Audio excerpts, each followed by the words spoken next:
Hey guys, how you doing? Welcome to the video. This is going to be an update video I'm going to update you on some stuff on the Ecotec. I think the next video is actually going to be firing up the Ecotec. So I wanted to throw a video out there to show you guys what I have been doing when I do get some time to work on it in preparations of getting to that point. Now, if you saw the last video, in the last video I showed you how I kind of prepped the wiring harness, how I had my schematics on how I was going to kind of clean up the wiring harness and take out what I didn't need, and then I started putting it in place. Well, since then I have done just that. I've put it in place, I've mounted some things, I've taken out what I don't need as far as the sensors that were just still on the wiring harness when I took it off the engine at the junkyard. So what I did is I mounted the ECM up here. I'm not 100% sure if this is where it's going to be permanently. I did mount the relay for my cooling fans right here. I've got all the wiring run roughly where I want it to be. I kind of have this set up temporarily because before I get too crazy with the wiring, I want to actually make sure that the engine runs, that things are hooked up properly, and that all the splices that I've done thus far are correct. One thing that when you're doing something like this and you're really making a lot of changes, one thing that helps is if you can minimize how many changes you make and then test it, then you can continue making changes and do more work. But if you can take some chunks in there and verify that everything that you've done so far is working, you might save yourself some hassle further on down the line. So that's kind of what I've done so far. Is I've got the ECM right here because from the factory wiring harness it reaches here. I've got a relay mounted right here. Most likely this isn't going to be permanent, but this is where I've got this stuff in place for my initial startup. My wiring harness, which obviously when it is done I'm going to wrap it and make it really nice, but for now I've just got everything zip tied. Everything is not in harm's way, but it's kind of out in the open so that as I fire this up, if I need to do some troubleshooting, the wire's all exposed so that I can get to it. Once I vet everything, fire it up, and it actually works, when I tear the bug apart for paint and all that, I'll actually take the wiring harness off and wrap it up and make it really nice. See how long my arm can hold this camera out like this. So being that I built this chassis from scratch and it's my first Baja Bug chassis, and I originally designed it for the air-cooled motor. So it had some things in it that I had done that really only worked with the air-cooled motor. Obviously I didn't know that at the time or I wouldn't have done it. But when I decided to go from the air-cooled to the water-cooled, it messed with some of my design. What I'm talking about primarily is the addition of this radiator has taken some valuable real estate in the back of the Bug. So what I had before is when there was no radiator, the fuel cell sat right where this radiator was. And then with that, my electrical box that I built down here was just fine. Well, I put the radiator right here because that just works really well as for positioning.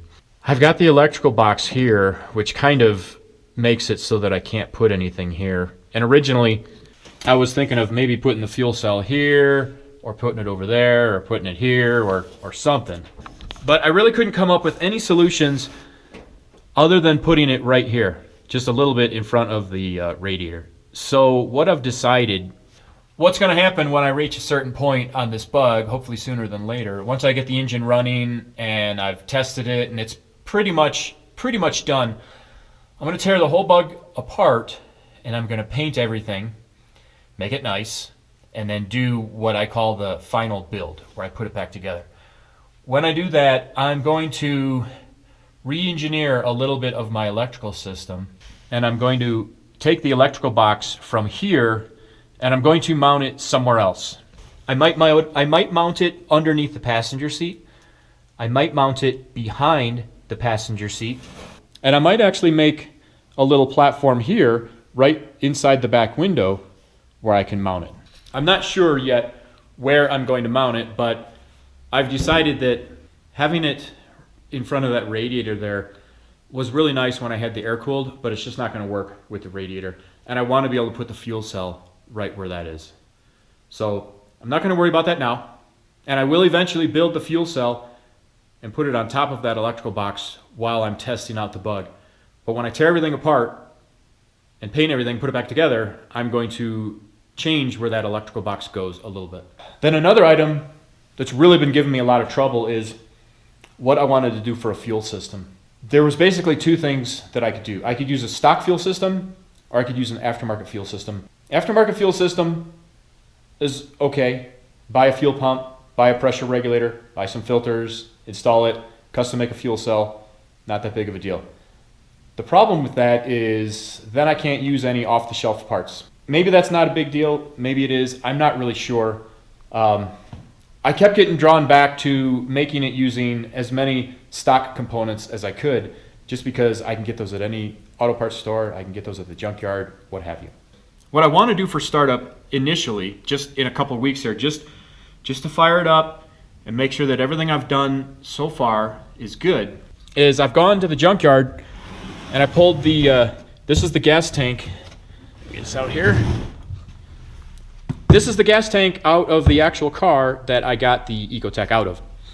So if I take this and just temporarily put this in the back of the car, hook some fuel lines up to this, run it through a fuel filter, and feed it into the fuel rail, then that'll be the exact same scenario as far as fuel goes that this vehicle had before I ripped it out of the Chevy Cobalt. So I think what I'm going to do is initially fire it up just with that.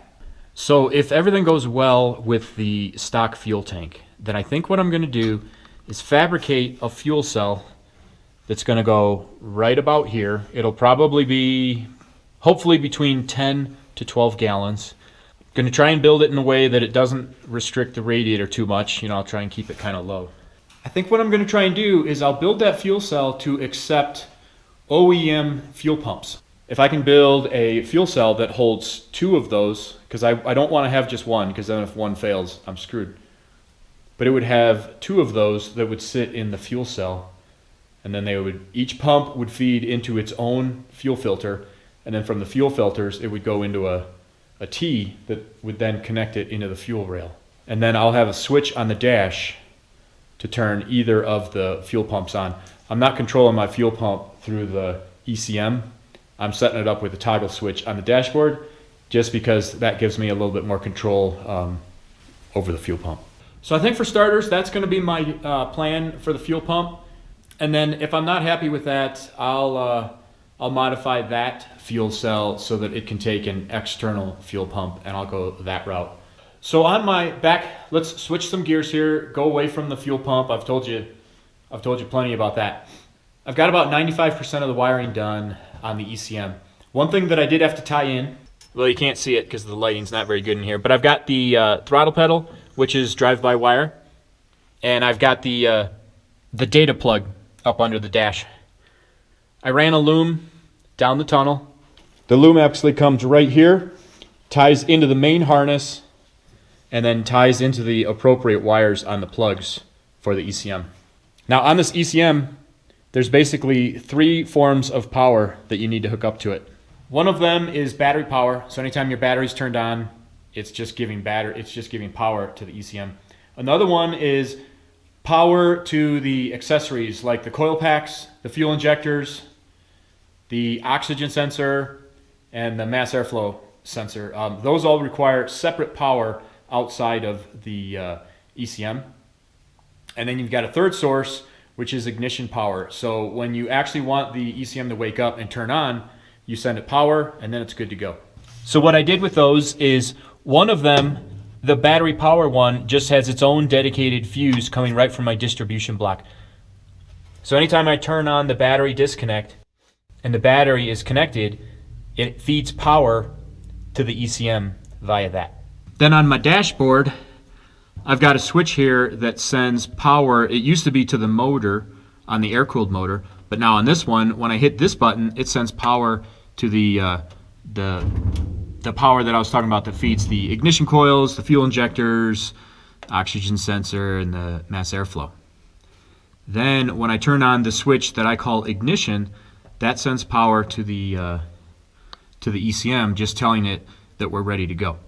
So if I turn on the battery, now that just turned power on to the distribution box, which gave power to the ECM. And this is pretty cool. I've got my scanner hooked up here. Now the scanner gets power from the ECM, so when I have that switch on, if I turn this on, if it's getting power, it'll light up, and then it should identify with the ECM.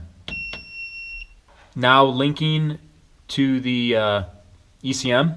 It should have power, so I'm going to hit enter. Now it's reading the ECM. It says auto link is in progress. Alright, so that's exciting because it's actually communicating with the ECM right now. So like if I go down to vehicle information, now it's reading my VIN number and telling me all sorts of things. I haven't started it up or anything, so there could be many things wrong, but to be able to throw power to it and then hook your scan tool up to it and actually get it to read it and identify without any errors is pretty exciting.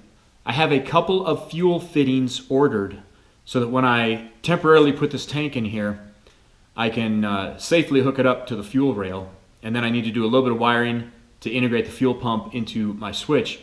At that point, I'm ready to fire it up. I'm not going to put any coolant in it or anything yet, but I want to be able to just crank it over, build some oil pressure, and see if it actually fires. Thanks for watching this video, guys. I hope it gave you some information, and I hope I'll see you on the next one.